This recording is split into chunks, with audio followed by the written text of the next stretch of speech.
నమస్తే ఫ్రెండ్స్, నేను మీ Sravani Harsha. Welcome back to our channel. ఇవాళ మన కథ కర్మఫలం అనుభవించక తప్పదు. కథని చివరి వరకు వినండి. నచ్చితే గనక ఖచ్చితంగా తప్పకుండా ఒక్క లైక్ చేయండి. ఈ కథ పైన మీ విలువైన స్పందనని కామెంట్ రూపంలో మాకు తెలియజేయండి. కొత్తవారు ఎవరైనా చూస్తున్నట్లయితే మన ఛానల్ని సబ్స్క్రైబ్ చేసుకోండి. సిరి తన భర్త శేఖర్తో ఫోన్లో మాట్లాడుతూ ఉంది. సిరి, మా అమ్మకి ఇంకా బీపీ టాబ్లెట్స్ ఎందుకు తీసుకురాలేదు? నువ్వు రోజంతా ఇంట్లోనే ఉంటావు. ఇంట్లో ఉండి ఏం చేస్తున్నావు? మా అమ్మకి ఏం కావాలో కూడా చూసుకోలేవా? ఎన్నిసార్లు చెప్పాను నీకు? మందులు తీసుకురావడానికి కూడా నీకు టైం దొరకలేదా? ఒకసారి మా అమ్మకి ఫోన్ ఇవ్వు అనగానే సిరి కొంచెం కంగారు పడింది. నిజానికి నేను ఇంటి పనులు చేస్తూ మర్చిపోయాను. అయితే నేను ఈరోజు తీసుకొచ్చిస్తాను అని చెప్పింది. అత్తయ్యగారు ఇప్పుడే గుడికెళ్లారు. మీరేమీ కంగారు పడకండి, నేను ఆవిడ్ని జాగ్రత్తగా చూసుకుంటాను అంటూ సిరి ఫోన్ కట్ చేసేసింది. కాసేపటి తర్వాత ఆమె తన అత్తగారు మాధవి గారి గదిలోకి వచ్చి ఆవిడ మీద గట్టిగా అరిచింది. కోడలు గొంతు విని మాధవి గారు ఒక్కసారిగా ఉలిక్కి పడ్డారు. మీ అబ్బాయితో నా గురించి కంప్లైంట్ చేయడానికి మీకెంత ధైర్యం? ఒక్క విషయం ఒళ్ళు దగ్గర పెట్టుకుని వినండి. ఇంక ముందు ఏదైనా విషయం గురించి మీ అబ్బాయికి కంప్లైంట్ చేస్తే నేనేం చేస్తానో నాకే తెలియదు. నేను మిమ్మల్ని ఇంటి నుంచి గెంటేస్తాను, లేదంటే వృద్ధాశ్రమానికి పంపిస్తాను అంది. ఈ మాటలు విన్న మాధవి గారు, అమ్మా సిరి, నేనేం చెయ్యలేదు, నా కొడుకుతో నేనేమీ చెప్పలేదు అనగానే సిరి, నేనేమైనా పిచ్చిదానిలా కనిపిస్తున్నానా మీకు? ఎందుకు అబద్ధాలు చెప్తున్నారు అంటూ గబగబా నడుచుకుంటూ తన గదిలోకి వెళ్ళిపోయింది. మరుసటి రోజు ఉదయాన్నే మాధవి గారు నిద్రలేచి ఇంటి పనులన్నీ చేయడం ప్రారంభించారు. సిరి ఇంకా తన గదిలోనే నిద్రపోతూ ఉంది. కాసేపటి తర్వాత సిరి కోపంగా అరుస్తూ, పొద్దున్నే లేచి నా నిద్రను ఎందుకు డిస్టర్బ్ చేస్తున్నారు? కొంచెం కూడా కామన్ సెన్స్ లేదా మీకు? ఎవరైనా నిద్రపోతూ ఉంటే సౌండ్ చేసి లేపకూడదు అని. మీకేం పగలంతా నిద్రపోతూనే ఉంటారు. నాకింట్లో పగలంతా చాలా పనులుంటాయి. ఇంటి పనులు, బయట పనులు నేనే చూసుకోవాలి. డబ్బు సంపాదించడం తప్ప మీ కొడుకుకి వేరే బాధ్యతలేవీ తెలియవు. ఇంటి బాధ్యతలన్నీ నేనే తీసుకోవాలి. కానీ తెల్లవారుజామునే లేచి మీరు నన్ను ప్రశాంతంగా నిద్ర కూడా పోనివ్వరు. ఇంత పొద్దున్నే లేచి బయటంతా ఓడ్చడం మొదలుపెట్టారు. మీ సౌండ్కి నా నిద్రంతా చెడిపోయింది. ఇక నాకు రోజంతా ఎలా గడుస్తుందో ఊహించుకోవడానికి కూడా వీల్లేదు. కానీ మీకు ఈ విషయం అస్సలు పట్టదు అంటూ పొద్దున్నే సిరి తన అత్తగారైన మాధవి గారిని తిట్టింది. నన్ను కాస్త ప్రశాంతంగా నిద్రపోనివ్వండి, ఎందుకంటే ఆదివారం నా భర్తకి నా కొడుక్కి సెలవు అని చెప్పి వెళ్ళిపోయింది సిరి. కానీ మాధవి గారికి ఉదయాన్నే లేవడం అలవాటు. సూర్యోదయం కంటే ముందే ఇంటి ప్రాంగణం అంతా శుభ్రం చెయ్యాలి, ఇంటి ముందు ముగ్గులు పెట్టాలి. అప్పుడే ఆ ఇంటికి మంచిదని ఆవిడ భావిస్తుంది. అయితే సిరి ఈ విషయాలన్నీ నమ్మదు. ఈ విషయాల గురించి అత్తాకోడళ్ల మధ్య కొత్త పాత ఆలోచనల చిచ్చు రేగుతూనే ఉంటుంది. కొన్నిసార్లు శేఖర్ కూడా వాళ్ళిద్దరి గొడవల మధ్యలో చిక్కుకుపోయేవాడు. గొడవ జరిగినప్పుడల్లా అతను సిరినే తిట్టేవాడు. కానీ సిరి పెద్ద డ్రామానే చేసేది. కొన్ని రోజుల వరకు మాధవి గారితో మాట్లాడేదే కాదు. మాధవి గారే కొంచెం తగ్గి సిరిని మాట్లాడించి ఆ సమస్యను పరిష్కరించుకుంటూ వచ్చేవాళ్ళు. శేఖర్ తనని పెళ్లి చేసుకున్నాడు తప్ప తన మాట వినడు అని సిరి అనుకునేది. తన భర్త తనని ప్రేమించడం లేదు, అతను తన తల్లికి మాత్రమే విలువిస్తాడు, తల్లి ఏది చెప్తే అదే చేస్తాడు అని భావిస్తూ మాధవి గారిని అసహించుకోవడం మొదలుపెట్టింది. సిరి ప్రవర్తనకి, సిరి మనసులో నాటుకుపోయిన నెగిటివ్ భావాలకి చాలా వరకు సిరి తల్లే కారణం. కానీ శేఖర్ తన భార్య, తల్లితో ఆ ఇంట్లో కలిసి సంతోషంగా జీవించాలని ఆశపడుతున్నాడు. శేఖర్ తండ్రి ఒక పోస్ట్ మాస్టరు. శేఖర్కి 5 ఏళ్ల వయసున్నప్పుడే అతని తండ్రి యాక్సిడెంట్ అయి చనిపోయాడు. ఆ సమయంలో మాధవి గారికి కనీసం పెన్షన్ కూడా లేదు. మాధవి గారి భర్త చనిపోయినప్పుడు ఆవిడ వయసు కేవలం 23 సంవత్సరాలు. అందుకే ఆమె బంధువులు, ఇరుగు పొరుగు వాళ్ళు కూడా మరొక పెళ్లి చేసుకోమని చెప్పారు. మాధవి గారి తల్లిదండ్రులు శేఖర్ని తమ దగ్గర వదిలిపెట్టి మళ్లీ పెళ్లి చేసుకోమని ఒత్తిడి చేశారు. మాధవి గారు మంచి భవిష్యత్తు గడపాలని తన తల్లిదండ్రులు కోరుకున్నారు. కానీ మాధవి గారు తన కొడుకు భవిష్యత్తు గురించి మాత్రమే ఆలోచించింది. అందుకే మళ్లీ పెళ్లి చేసుకోలేదు. మాధవి గారికి మాధవి గారి అత్తింటి వాళ్ళు ఆస్తిలో వాటా కూడా ఇవ్వలేదు. ఎందుకంటే మాధవి గారి బావగారు చాలా చెడ్డవాళ్ళు. ఆయన ఆస్తినంతా ఆక్రమించుకొని మాధవి గారిని శేఖర్ని ఇంటి నుంచి బయటకు గెంటేశాడు. పాపం మాధవి గారు తన కొడుకుతో తన తల్లిదండ్రుల ఇంటికి వెళ్లారు. తన వదిన తన్ని ఎలాగైనా ఇంటి నుంచి వెళ్ళగొట్టాలని చాలా పథకాలు వేసింది. ఎట్టకేలకు మాధవి గారి మీద దొంగతనం నేరం మోపి ఆవిడ్ని పుట్టింటి నుంచి కూడా వెళ్ళగొట్టేసింది. ఇప్పుడు ఇంత పెద్ద క్రూరమైన ప్రపంచంలో ఒంటరి ఆడదానిలాగా నిస్సహాయంగా ఉన్నారు మాధవి గారు. సమాజంలో చాలా మంది మగాళ్ళు అత్యాశతో ఉన్న తోడేళ్లలాగా కళ్ళు పెద్దవి చేసుకుని భర్త లేని స్త్రీల జీవితాల్ని దుర్భరం చేసేస్తున్నారు. అదే సమాజంలో మాధవి గారు తన చిన్న బిడ్డను తీసుకుని తన భవిష్యత్తు కోసం బయలుదేరింది. ధైర్యంతో ముందడుగు వేసింది. శేఖర్ని స్కూల్కి పంపిస్తూ ప్రతిరోజు చాలా మంది ఇళ్లల్లో పాచి పనులు చేసేది. ఇల్లు ఊడ్చడం, పాత్రలు కడగడం, ఇలా కొన్నిసార్లు పొలాల్లో కూలి పనులు కూడా దొరికితే కూలి పనులు కూడా చేయడానికి కూడా వెళ్ళేది. పగలు రాత్రి శేఖర్ కోసమే కష్టపడి పనిచేసింది. చాలా మంది ఆవిడ్ని చులకనగా చూడడం, దూషించడం కూడా చేసేవారు. కానీ మాధవి గారు అవేవి పట్టించుకునేవాళ్ళు కాదు. శేఖర్ భవిష్యత్తు కోసం తనని తాను కాపాడుకుంటూ శేఖర్ని కాపాడుకుంటూ కష్టపడుతూ ఉండేది. కొన్నిసార్లు మాధవి గారు రోజంతా పనిచేసి రాత్రికి ఖాళీ కడుపుతోనే నిద్రపోవాల్సి వచ్చేది. కానీ ఆవిడ తన కొడుకు శేఖర్ని మాత్రం ఎప్పుడూ ఆకలితో నిద్రపోనివ్వలేదు. తన కొడుకు కడుపు నింపడం కోసం తను పస్తులు పడుకునేది. శేఖర్ అమ్మా అన్నం తిందాను రమ్మని అడిగినప్పుడు నేను ఆల్రెడీ తినేశాను బాబు, నీ కోసమే ఉంది అని చెప్పేది.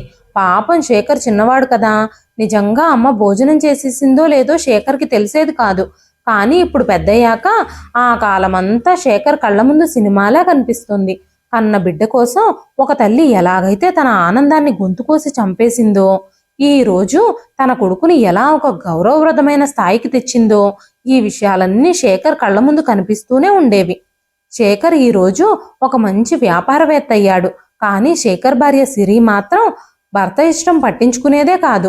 శేఖర్ తన కోసం కష్టపడిన తన తల్లికి అన్ని సుఖాలు ఇవ్వాలని కోరుకుంటున్నాడు. కానీ సిరి మాత్రం దానికి వ్యతిరేకంగా ఆలోచించింది. తన ఇంట్లో అత్తగారిని కాసేపు కూడా తట్టుకోలేకపోయేది. భర్త ఒత్తిడితో మాత్రమే ఆమె అత్తగారికి సేవలు చేయాల్సి వచ్చేది. అయితే శేఖర్ ఇంటి నుంచి బయటకు వెళ్లిన వెంటనే సిరి తన అసలు రూపానికి తిరిగి వచ్చేసేది. ఆమె మాధవి గారితో, అత్తయ్య ఖాళీగా కూర్చోపోతే ఇంట్లో పాత్రలు శుభ్రం చేయొచ్చు కదా, ఈ వయసులో ఏ పని చేయకుండా ఖాళీగా కూర్చుంటే మీ శరీరంలో అవయవాలు కదలకుండా సుఖానికే అలవాటు పడిపోతాయి. అప్పుడు మీరు కనీసం నడవను కూడా నడవలేరు. నేను ఈ రోజు నుంచి పని మనిషిని మాన్పించేస్తున్నాను. పని మనిషి చేసే పనులన్నీ మీరే చెయ్యాలి. ఈ విషయం గురించి మీ కొడుకుతో చెప్పారనుకోండి, జాగ్రత్త, నేనేం చేస్తానో నాకే తెలీదు. మీ అబ్బాయి రోజంతా ఇంట్లో ఉండడు. ఉదయం సాయంత్రం మీకు భోజనం పెట్టాల్సింది నేనే. మీరు 2 పూట్ల కడుపు నిండా భోజనం తిని ప్రశాంతంగా నిద్రపోవాలి అని అనుకుంటే నేను చెప్పినట్టే నిశ్శబ్దంగా పనిచేయండి అని చెప్పింది సిరి. పాపం మాధవి గారు మౌనంగా కన్నీళ్లు కారుస్తూనే ఉన్నారు. శేఖర్ తన వ్యాపార పనుల కోసం ఒక నగరం నుంచి మరో నగరానికి, ఇంకా కొన్నిసార్లు ఒక దేశం నుంచి మరో దేశానికి కూడా వెళ్ళేవాడు. సిరి శేఖర్ ట్రిప్లని పూర్తిగా సద్వినియోగం చేసుకోవడం ప్రారంభించింది. శేఖర్ ఇంటికి తిరిగి వచ్చినప్పుడు ఆవిడ మాధవి గారితో మంచిగా ప్రవర్తించేది. ఆమె అత్తగారికి ఎంత బాగా సేవ చేస్తుందో అని శేఖర్ ఫీల్ అయ్యేలాగా శేఖర్కి చూపించుకోవడానికి ప్రయత్నిస్తూ ఉండేది. కానీ మాధవి గారు తన కొడుకుతో ఏమీ చెప్పేవారు కాదు. శేఖర్ తన తల్లి సుఖ సంతోషాల గురించి ఆలోచిస్తూ తన భార్య తన తల్లిని చాలా బాగా చూసుకుంటుంది అని భావించేవాడు. ఒకసారి శేఖర్ వ్యాపారంలో ఇంకో ముందడుగు వేయడం కోసం విదేశాల్లో కూడా తన బ్రాంచ్ని స్టార్ట్ చేయాలని భావించాడు. ఈ విషయాల గురించి తల్లితో భార్యతో మాట్లాడాడు. ఈ విషయం గురించి తల్లితో మాట్లాడాల్సిన అవసరం ఏమొచ్చింది అని సిరి తెగ బాధపడిపోయింది. ఈ విషయం ఆవిడకి ఏం అర్థం అవుతుంది? వ్యాపారం గురించి ఆమెకేం తెలుసు? నాతో మాత్రమే మాట్లాడుండొచ్చు కదా అనుకుంటూ లోపలే మండిపోతూనే ఉంది. శేఖర్ తన భార్యకి తల్లికి కొంత డబ్బిచ్చి విదేశాలకు వెళ్ళాడు. శేఖర్ విదేశాలకు వెళ్ళిన వెంటనే సిరి మాధవి గారిని తనకిచ్చిన డబ్బులన్నీ అడిగి తీసేసుకుంది. ఈ డబ్బుతో మీకేం ఉపయోగం? మీరేం చేసుకుంటారు ఈ డబ్బుని? మీకేం ఖర్చులు ఉండవు కదా, ఏమైనా ఖర్చులున్నా నేనే చూసుకుంటాను కదా, ఇంటి ఖర్చులకు పనికొస్తాయి, నాకిచ్చేయండి అంటూ డబ్బులన్నీ లాగేసుకుంది. ఇప్పుడిక తనకి ఎలాంటి అడ్డు అదుపు లేదు. మాధవి గారితో ఇష్టం వచ్చినట్టుగా ప్రవర్తించడం ప్రారంభించింది. ఇప్పుడు సిరి ఇంటి పనులన్నీ అత్తగారితోనే చేయించుకోవడం మొదలుపెట్టింది. అంతేకాకుండా మీ అబ్బాయికి వ్యాపారంలో నష్టం వచ్చిందట.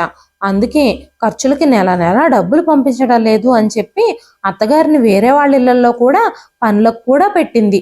అత్తగారు వేరే వాళ్ళ పనులు చేయడం ద్వారా సిరి డబ్బులు సంపాదించడం మొదలుపెట్టింది. సిరి తన ఫ్రెండ్స్ నివసించే వేరే సొసైటీలో కూడా తన ఫ్రెండ్స్ వాళ్ళ అపార్ట్మెంట్లలో పాత్రలు కడగడం, ఇల్లు తుడవడం లాంటి పనులు చేయడానికి అత్తగారిని నియమించింది. నెల ముగిసిన వెంటనే అత్తగారు చేసిన పనులకు సంబంధించిన డబ్బులన్నీ సిరీనే తీసుకునేది. మాధవి గారి చేతికి కనీసం 10 రూపాయలు కూడా ఇచ్చేది కాదు. అయినా సరే కష్టకాలంలో తన మనవడు చదువు కోసం, ఇంటి ఖర్చుల కోసం తన కోడలికి సహాయం చేస్తున్నందుకు మాధవి గారు చాలా సంతోషించేవారు. అయితే విదేశాల్లో కొడుకు వ్యాపారం బాగానే సాగుతుంది. తను చాలా లాభాలు ఆర్జించేవాడు. కానీ దురాశ కారణంగా సిరి ఈ విషయాలన్నీ మాధవి గారికి చెప్పనే లేదు. ఆమెను ప్రతిరోజు పనికి పంపిస్తూనే ఉండేది. శేఖర్ విదేశాలకు వెళ్ళి అక్కడి నుంచి ఇంటికి డబ్బులు పంపిస్తూనే ఉన్నాడు. కానీ కొడుకు డబ్బులు పంపడం లేదని, ఇంటి ఖర్చులకు డబ్బులు కావాలని అత్తగారితో బలవంతంగా పనులు చేయిస్తుంది కోడలు.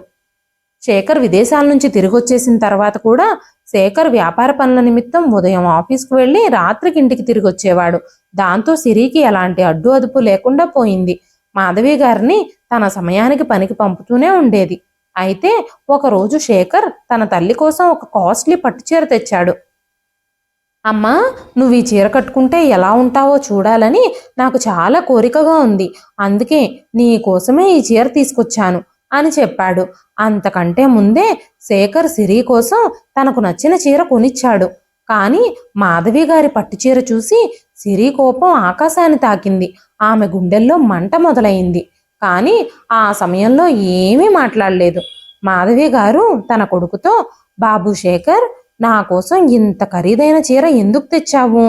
నువ్వు నీ వ్యాపారాన్ని బాగా చూసుకో. ఇప్పుడు ఇలాంటి అనవసరపు ఖర్చులు అవసరమా అనగానే శేఖర్ నవ్వుతూ, అమ్మా, నేను విదేశాలకు వెళ్ళిన దగ్గర నుంచి నీ ఆశీస్సులతో నా వ్యాపారం బాగానే సాగుతుంది. నీకు తెలియదా అమ్మా? సిరి నీకు చెప్పలేదా అనగానే మాధవి గారు ఆశ్చర్యపోయారు. కొడుకు ఆ ప్రశ్నకి ఏమని సమాధానం చెప్పాలో మాధవి గారికి అర్థం కాలేదు.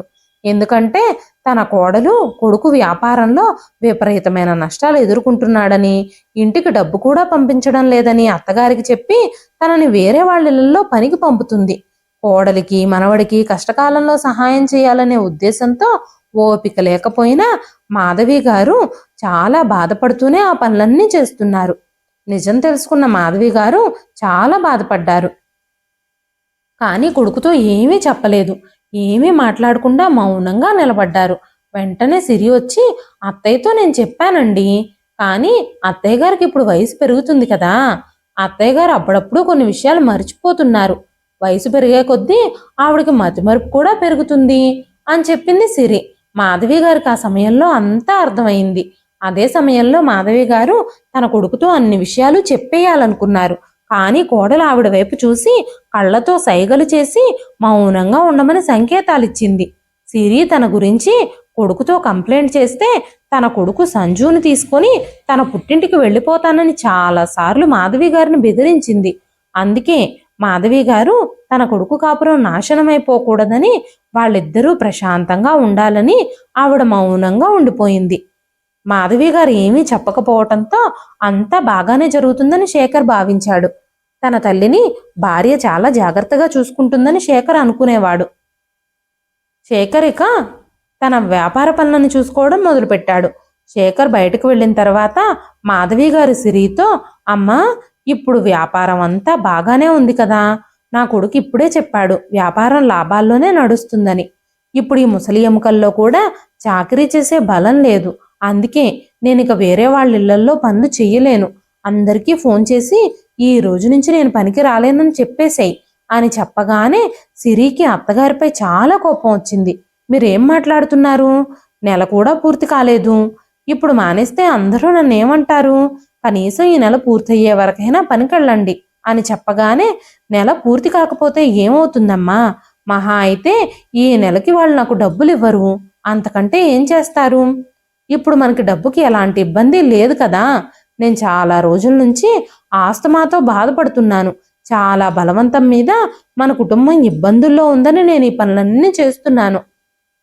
ఇక నా వల్ల కాదు, నా శరీరంలో కాస్త కూడా ఓపిక లేదు అని చెప్పటంతో సిరి కోపంతో, నువ్వు ఈ నెల జీతం కూడా మొత్తం తీసుకుని వచ్చి నా చేతికిస్తేనే ఇంటికి రా, లేదంటే నేను నా కొడుకుని తీసుకుని ఈ రోజే ఇక్కడి నుంచి వెళ్ళిపోవాల్సి వస్తుంది.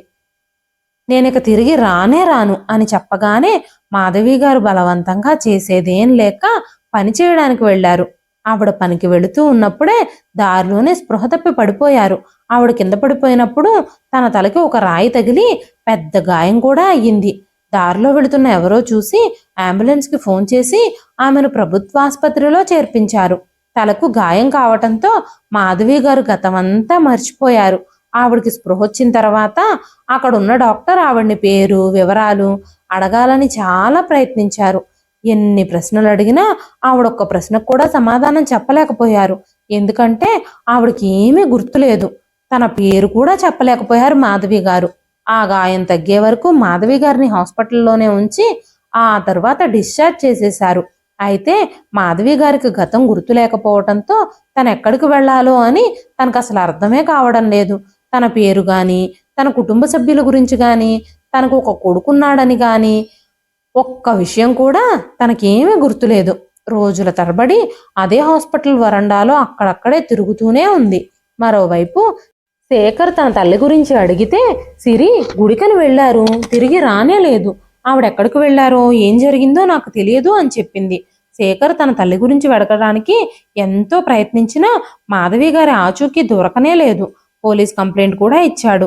అయినా సరే ఎవ్వరికీ ఆవిడ కనిపించలేదు. అయితే సిరి తన స్నేహితురాలికి పదే పదే ఫోన్ చేసి మా అత్తగారు మీ ఇంటికి పనికొచ్చారు, అక్కడి నుంచి ఎక్కడికి వెళ్లారు అని అడిగినప్పుడు 20వ తారీఖు నుంచి మా ఇంట్లో ఆవిడ పనికే రాలేదు, ఆమె ఎక్కడికి వెళ్ళిపోయిందో నాకు తెలీదు అని చెప్పింది. సిరికి కూడా అత్తగారు ఏమైపోయారో అన్న విషయం అర్థం కాలేదు. మాధవి గారు రోడ్ల మీద తిరుగుతూ ఎవరైనా దయతలిచి భోజనం పెడితే తినేవారు, తినడానికి ఎవరైనా ఇస్తే తీసుకునేవారు. కొన్నిసార్లు తిండి దొరకక ఆకలితోనే నిద్రపోయేవారు.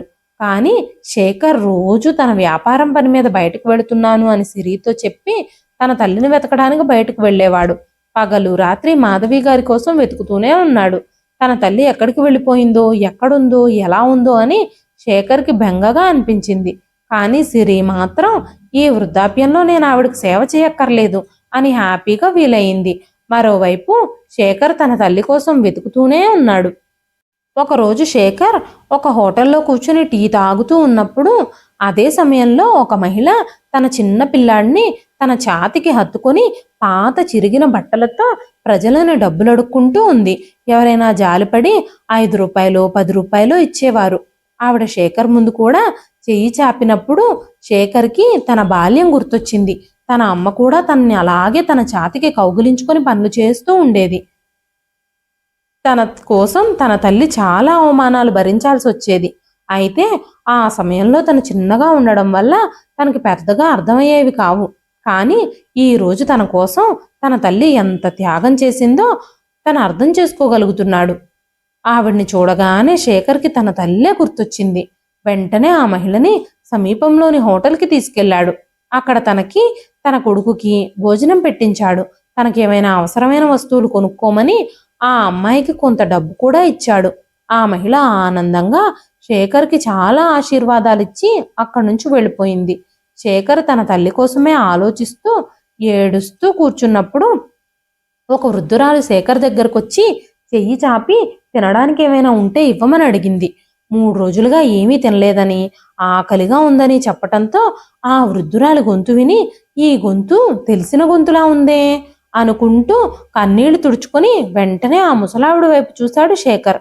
మాధవి గారు ఒక చేత్తో కర్ర ఆసరాతో నిలబడి ఓ చెయ్యి ముందుకు చాచి డబ్బుల కోసం, ఆహారం కోసం అందరినీ వేడుకుంటుంది. కన్న తల్లిని ఆ పరిస్థితుల్లో చూసిన శేఖర్ కాళ్ళ కింద నుంచి నేల జారిపోయింది. అమ్మా అమ్మా అని పిలుస్తూనే శేఖర్ మాధవి గారిని కౌగిలించుకున్నాడు. శేఖర్ ఆవిడ్ని కౌగిలించుకున్న వెంటనే మాధవి గారికి ప్రతిదీ గుర్తొచ్చింది. ఎందుకంటే తల్లి కొడుకుల మధ్య బంధం అలాంటిది. తను మరణంతో పోరాడి తన బిడ్డ స్పర్శతో తిరిగి గతమంతా గుర్తు చేసుకుంది. మాధవి గారు కూడా తన కొడుకును కౌగిలించుకొని తన వీపుపై ప్రేమగా చేతులు వేసి నిమురుతూ చాలాసేపు ఏడ్చారు. మాధవి గారు తనకి యాక్సిడెంట్ జరిగిన రోజును గుర్తు చేసుకున్నారు. తల్లి కొడుకుల మధ్య ఆ ప్రేమను చూసి చాలామంది జనం అక్కడ గుంపు కూడారు. అక్కడ నిలబడి ఉన్న చాలామంది ప్రజల కళ్ళు తడిగా మారాయి ఈ సిచ్యువేషన్ చూసి. కాసేపటి తర్వాత మాధవి గారు తన కొడుకు శేఖర్తో, బాబు, ఇప్పుడు నువ్వు నీ తల్లి మీద ఇంత ప్రేమ చూపిస్తున్నావు, కానీ మీ అమ్మ ఇంటి నుంచి తప్పిపోయి ఎన్ని రోజులైందో నీకు తెలియదా? నువ్వు కోడలు పీడ వదిలిపోయింది అని సరదాగా ఉన్నారా? నన్ను కనిపెట్టి ఇంటికి తీసుకెళ్ళి మళ్ళీ వేరే వాళ్ళ ఇళ్లలో పని మనిషిగా పంపి డబ్బులు సంపాదించాలని చూస్తున్నారా? నువ్వు వెంటనే ఇక్కడి నుంచి వెళ్ళిపో. నేను ఇలాగే వీధిలో భిక్షాటన చేస్తూ బ్రతుకుతాను. నాకు మీ ప్రేమ, మీ ఇల్లు, మీ ప్రపంచం వద్దు అన్నారు మాధవి గారు. శేఖర్ తన తల్లి నోటి నుంచి అలాంటి మాటలు విని ఆశ్చర్యపోయాడు. అతను, అమ్మా, మనం ఆ హోటల్లోకి వెళ్ళి కూర్చుందాం పదా. ముందుగా నువ్వు భోజనం చెయ్యి. నువ్వు ఆకలితో ఉన్నావు. నువ్వు కోపంలో ఆకలితో ఏం మాట్లాడుతున్నావో నీకే తెలియడం లేదు అని చెప్పి మాధవి గారిని తీసుకెళ్లి ఆవిడకి కడుపు నిండా భోజనం పెట్టించాడు. ఆ తరువాత శేఖర్, అమ్మా, సిరి నిన్ను ఏం చేసిందో, నీ విషయంలో ఎలా ప్రవర్తించిందో నాకు చెప్పమ్మా అని అడిగాడు. వెంటనే మాధవి గారు, నిజం చెప్పు బాబు, కోడలు నా విషయంలో ఏం చేసిందో నీకు నిజంగా తెలియదా అనగానే శేఖర్ ఏడుస్తూ, అమ్మా, నేను నిజం చెప్తున్నాను, నాకు అసలు ఏమీ తెలియదు. నువ్వు గుడికెళ్ళి తిరిగి రాలేదని ఇన్ని రోజుల నుంచి మేము అనుకుంటున్నాం. నీ కోసం నేను రోజు రోడ్లు పట్టుకుని వెతుకుతున్నాను అని చెప్పగానే మాధవి గారు శేఖర్కి తన కోడలు తనతో ఏ విధంగా ప్రవర్తించేదో, తన విషయంలో ఏమేం చేసేదో అన్ని విషయాలు చెప్పేశారు. వెంటనే శేఖర్కి చాలా కోపం వచ్చింది. వెంటనే మాధవి గారు కొడుకుని శాంతింపజేసి, బాబు శేఖర్, కోపంతో చేసిన ప్రతి పని చాలా చెడ్డ ఫలితాలు ఇస్తుంది. కాబట్టి నువ్వు ఏం చేసినా ప్రశాంతంగా ఆలోచించి ఆలోచనాత్మకంగా చెయ్యి అని చెప్పగానే శేఖర్ తన తల్లి మాటలు అర్థం చేసుకొని తన తల్లిని నేరుగా ఇంటికి తీసుకెళ్లకుండా ఆమెను వృద్ధాశ్రమానికి తీసుకెళ్లాడు. అక్కడ ఆ వృద్ధాశ్రమాన్ని నడుపుతున్న మాధవి గారి స్నేహితుడు రాజారాం గారిని కలిశాడు. శేఖర్ రాజారాం గారితో అన్ని విషయాలు చెప్పి కొద్ది రోజులు తన తల్లిని అక్కడ ఉంచుకోమని అభ్యర్థించాడు. వెంటనే రాజారాం గారు, ఇందులో నువ్వు నన్ను బ్రతిమాలడానికి ఏమీ లేదు. మాధవి నా చెల్లితో సమానం. ఆమె కోరుకున్నంత కాలం ఇక్కడ ఉండొచ్చు అని చెప్పారు. వెంటనే శేఖర్ తన ఇంటికి తిరిగెళ్ళాడు. చాలా రోజులుగా శేఖర్ తల్లి కోసం తిరుగుతూ తన వ్యాపారం మీద కూడా దృష్టి పెట్టలేకపోయాడు. అందువల్ల ఇప్పుడు ఇంటి ఖర్చులు కూడా సరిగ్గా డబ్బులు లేవు. ఇంట్లో పరిస్థితులన్నీ అంతంత మాత్రంగానే నడుస్తున్నాయి. ఇంట్లో సరుకులైపోయాయని సిరి చాలాసార్లు శేఖర్తో చెప్పింది. కానీ డబ్బులు లేకపోవడం వల్ల ఇంటికి సరుకులు కూడా తీసుకెళ్లలేకపోయాడు శేఖర్. ఇప్పుడు సిరి పని కోసం ఇంటి నుంచి బయటకు వెళ్లాల్సి వచ్చింది. సిరి ఒక ఆఫీసులో పనిచేయడం మొదలుపెట్టింది. ఆఫీసులో పనిచేయడం ద్వారా తనకి 10,000 జీతం వచ్చేది. ఆ 10,000 సంజు స్కూల్ ఫీజుకని, పుస్తకాలకని, డ్రెస్సులకని వాటికే సరిపోయేవి. ఇంటి ఖర్చులకు కూడా డబ్బంతగా మిగిలేది కాదు.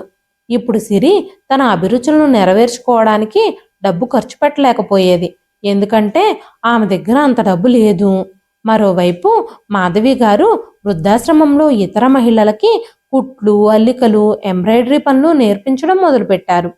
ఆవిడే స్వయంగా ఎంబ్రాయిడరీ పనులు చేసి ఆ చీరల్ని బయట వాళ్ళకి అమ్మడం మొదలుపెట్టారు. ఆవిడ కుట్టిన బట్టలకి మార్కెట్లో చాలా డిమాండ్ పెరిగింది. అందువల్ల ఆశ్రమానికి కూడా చాలా ఆదాయం వచ్చేది. ఇప్పుడు ఆవిడ గురించి బయట జనాలందరికీ తెలుస్తుంది. టీవీల వాళ్ళు, వార్తాపత్రికల వాళ్ళు ఆమెను ఇంటర్వ్యూ చేసేందుకు రావడం ప్రారంభించారు. రాజారాం గారు ఆశ్రమం గురించి బయటంతా చర్చలు మొదలయ్యాయి. చాలామంది ధనవంతులు, పెద్ద పెద్ద వాళ్ళు ఆశ్రమానికి విరాళాలు ఇవ్వడం కూడా మొదలుపెట్టారు. మాధవి గారు తన కుట్లు పనులు చేసి సంపాదించిన డబ్బులన్నీ ఆశ్రమానికే విరాళంగా ఇవ్వడం మొదలుపెట్టారు. ఎందుకంటే చాలా రోజులు ఆమె నిలువ నీడలేక చలితో, ఆకలితో బహిరంగ ప్రదేశాల్లో కనీసం ఒంటి మీద కప్పుకోవడానికి కూడా దుప్పటి లేకుండా, పగలు రాత్రి అని తేడా లేకుండా చాలా రాత్రులు నిస్సహాయంగా, ఒంటరిగా, చలిలో వణుకుతూ, ఎండకి తడుస్తూ, వానకి నానుతూ గడపాల్సి వచ్చింది. అందుకని తనలాంటి నిస్సహాయులందరికీ సహాయం చేయాలని మాధవి గారు భావించారు. కాబట్టి ఈ చలికాలంలో బయట రోడ్ల మీద నివసించే వాళ్ళకి స్వెటర్సు, శాలువాలు, దుప్పట్లు ఎందుకు ఇవ్వకూడదు? ఎందుకంటే ప్రకృతి ప్రతి ఒక్కరి విషయంలోనూ ఒకే రకంగా ఉంటుంది. అతను పేదవాడో ధనికుడో ప్రకృతికి తెలియదు. ఒంటి మీద స్వెటర్ ఉన్నా లేకపోయినా చలి మాత్రం ప్రతి ఒక్కరికి ఉంటుంది. అలాంటి సమయంలో మనిషి తన సౌలభ్యాల్ని బట్టి సుఖాన్ని అనుభవిస్తాడు. ఏ ఆధారం లేని, ఏ సౌలభ్యము లేని మనిషి దుఃఖాన్ని అనుభవిస్తాడు. అలాంటి దుఃఖం ఉన్న వాళ్లకు వీలైతే సంతోషాన్ని అందించడానికి ఎందుకు ప్రయత్నించకూడదు అని ఆలోచించడం మొదలుపెట్టారు మాధవి గారు.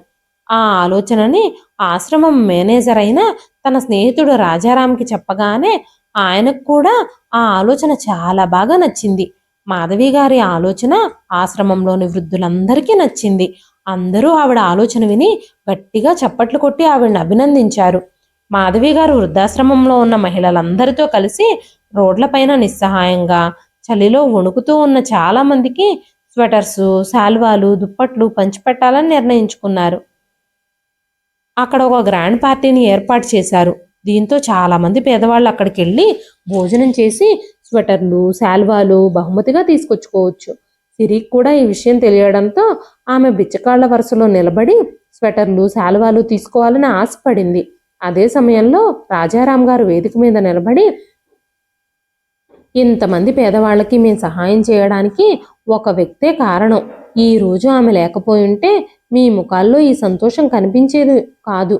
కాబట్టి ఆవిడ ఈ సహకారానికి, ఆవిడ ఈ ఆలోచనకి మీరు బిగ్గరగా చప్పట్లు కొట్టాలి అని అనుకుంటున్నాను.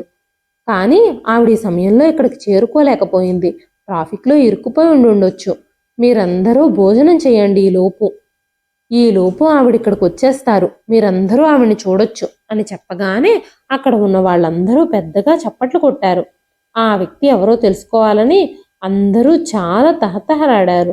అందరూ భోజనాలు చేయడం మొదలుపెట్టారు. కాసేపటి తర్వాత మాధవి గారు శేఖర్తో కలిసి అక్కడికి చేరుకుని అందరికీ శాల్వాలు, స్వెటర్లు పంచిపెట్టడం మొదలుపెట్టారు. రాజారాం గారు స్వెటర్లు, శాల్వాలు తీసుకోవడం కోసం అందరినీ లైన్లో నిలబడాలని చెప్పారు. స్టేజి మీద నిలబడి ఉన్న అత్తగారిని చూసి సిరి సిగ్గుతో తల వంచుకుంది. సిరి కళ్ళల్లో నీళ్లొచ్చాయి. కానీ ఆ సమయంలో తను ఏమీ మాట్లాడలేదు. సిరి వెంటనే అత్తగారి కాళ్ళ మీద పడింది. క్షమించమని అడగడం మొదలుపెట్టింది. అప్పుడు మాధవి గారు సిరి భుజాలు పట్టుకొని పైకి లేపారు. నువ్వు చాలా రోజుల నుంచి సరిగ్గా భోజనం చేస్తున్నట్టు లేవు. సరిగ్గా తిండి లేకపోవడం వల్ల చాలా బలహీనంగా ఉన్నట్టున్నావు. ఇక్కడ కడుపు నిండా భోజనం చెయ్యి. ఇంతకీ నీ పేరేమిటి? మీరు సరిగ్గా మీ హెల్త్ మీద కాన్సన్ట్రేషన్ చేసినట్టు లేరు. అందుకే సమయానికంటే ముందే మీ ముఖంలో వృద్ధాప్యం కనిపిస్తుంది అంటూ రాజారాం గారితో వాళ్ళకి 2 స్వెటర్లు 2 శాల్వాలు ఇవ్వండి అన్నారు. సిరి స్వెటర్లు, శాల్వాలు తీసుకోకుండానే అక్కడి నుంచి వెనుతిరిగింది. మాధవి గారు, మీరెందుకు స్వెటర్ తీసుకోలేదు? విషయం ఏమిటి? మీరు భోజనం చేశారా లేదా? భోజనం చెయ్యకపోతే ముందెళ్ళి భోజనం చెయ్యండి. ఇక్కడ ఎవ్వరూ ఆకలితో ఉండకూడదు అని చెప్పి సిరి చేతిలో స్వెటర్లు, శాలువాలు పెట్టింది. సిరి అవన్నీ పట్టుకుని నిశ్శబ్దంగా తన ఇంటికి వెళ్ళిపోయింది. తన తల్లికి ఫోన్ చేసి జరిగిందంతా చెప్పింది. వెంటనే ఆమె తల్లి, సరే నువ్వు రేపే ఆశ్రమానికి వెళ్ళి మీ అత్తగారి కాళ్ళు పట్టుకుని క్షమాపణలు చెప్పు. ఇబ్బందిలో ఉన్నాను, కాస్త డబ్బు సాయం చేయమని అడుగు. ఇంటికి రమ్మని మాత్రం అడగొద్దు అని చెప్పగానే సిరి తన తల్లిపై కోపగించుకొని, నోరు మూసుకో అమ్మా, నీ మాటల ప్రభావంతోనే నేను నా సొంత ఇంటిని పాడు చేసుకున్నాను. ఇప్పుడు కూడా డబ్బు సహాయం కోసం మా అత్తగారిని అడగమని చెప్తున్నావు. సొంత కూతురింటినే పాడు చేసిన నువ్వు ఎలాంటి తల్లివి? సొంత కూతురు కాపురాన్ని నిలబెట్టాలని చూడాల్సింది బదులు పడదోయాలని చూస్తావా? మా అత్తగారు తన కొడుకుకి ఎంత విలువలిచ్చారో చూడు. ఆవిడ తన కొడుకుని ఎంత విలువలతో పెంచారో చూడు. శేఖర్కి ఆవిడ విషయంలో నేను చేసిన దుర్మార్గాలన్నీ తెలిసినప్పటికీ అతను నన్ను కొట్టలేదు, తిట్టలేదు, గొడవ కూడా చేయలేదు, నన్ను శిక్షించలేదు. వీటన్నింటికి బదులుగా తన తల్లిని వృద్ధాశ్రమంలో ఉంచి సేవ చేస్తున్నాడు. నీకు తెలుసా అమ్మా, మా అత్తగారు అక్కడికి నా భర్తతో కలిసే వచ్చారు. ఈ రోజు నుంచి నేనిక నీ మాట వినను. నా మనసు ఏం చెప్తే అదే చేస్తాను అని చెప్పి సిరి మరుసటి రోజే వృద్ధాశ్రమానికి వెళ్ళింది. అత్తగారిని క్షమించమని కాళ్ళు పట్టుకుని ఏడవడం మొదలుపెట్టింది. శేఖర్ గారు కూడా అక్కడే ఉన్నారు. సిరి శేఖర్కి కూడా క్షమాపణలు చెప్పింది. కానీ శేఖర్ అన్నాడు, నువ్వు మా అమ్మతో నా కొడుకుని తీసుకుని మా పుట్టింటికి వెళ్ళిపోతాను అని చెప్పావంట కదా, నువ్వు కావాలనుకుంటే ఇప్పుడు వెళ్ళిపోయి సంతోషంగా ఉండు. కానీ నేను మాత్రం మా అమ్మను వదిలి ఉండలేను. అందుకే నిన్ను ఏమీ అనకుండా నా తల్లికి సేవ చేయడానికి ఆశ్రమానికి వచ్చేసాను.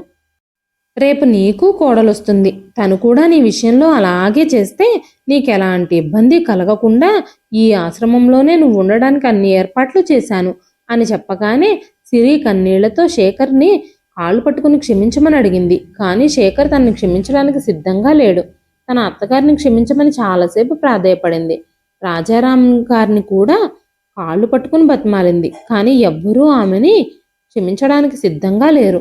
కొంత సమయం తర్వాత మాధవి గారే కోడలి కన్నీళ్లను చూసి జాలిపడి, అమ్మా సిరి, మనం మన క్రియల ఫలితం ఎప్పటికైనా చెల్లించాల్సి ఉంటుంది. మనం చేసిన కర్మల ఫలితమే మనం అనుభవించాల్సి వస్తుంది. అది నువ్వైనా నేనైనా. మనం మంచి చేస్తే మంచికి, చెడు చేస్తే చెడుకి ఫలితం దొరుకుతుంది. ఈ రోజు నుంచైనా నీ బుద్ధి మార్చుకో. ఇక నుంచి ఎవ్వరినీ బాధపడ్డొద్దు. ఇంక నువ్వు ఇంటికి వెళ్ళు. నేను శేఖర్తో మాట్లాడి ఇంటికి పంపిస్తాను. నా మనవడు ఇంట్లో ఒంటరిగా ఉండుంటాడు అనగానే మాధవి గారి మాటలు విని సిరి చాలా సంతోషించి ఇంటికి వెళ్ళింది. కానీ తల్లి లేని ఇంటికి వెళ్లేందుకు శేఖర్ సిద్ధంగా లేడు. కానీ మాధవి గారు తన చివరి శ్వాస వరకు వృద్ధాశ్రమంలోనే ఉండాలని అనుకుంటున్నట్టు అతని కొడుకుకి చాలా వివరించి చెప్పారు. చాలాసేపు బతిమాలిన తర్వాత శేఖర్ ఇంటికి వెళ్ళడానికి ఒప్పుకున్నాడు. కానీ ప్రతి పండగ సమయంలో తన తల్లిని కలవడానికి వృద్ధాశ్రమానికి వెళ్ళేవాడు. అక్కడున్న వృద్ధ తల్లులందరికీ ఏమైనా బహుమతి తీసుకుని వెళ్ళేవాడు. ఇప్పుడు సిరి ప్రవర్తనలో కూడా చాలా మార్పు వచ్చింది. సిరి కూడా తన భర్తతో పాటు వృద్ధాశ్రమానికి వెళ్ళి అత్తగారికి సేవలు చేసేది. మనం చేసిన కర్మల ఫలితం ఎప్పటికైనా అనుభవించాల్సి వస్తుందని సిరికి బాగా అర్థమైంది. ఇదండి ఈ రోజు కథ. ఈ కథ మీకు ఎలా అనిపించింది? కథ నచ్చితే కనుక ఖచ్చితంగా ఒక లైక్ చేయండి. మరెన్నో ఇలాంటి ఇంట్రెస్టింగ్ కథల కోసం మన ఛానల్ని సబ్స్క్రైబ్ చేసుకోండి. మరొక మంచి కథతో మళ్ళీ కలుస్తానండి. అంతవరకు సెలవు.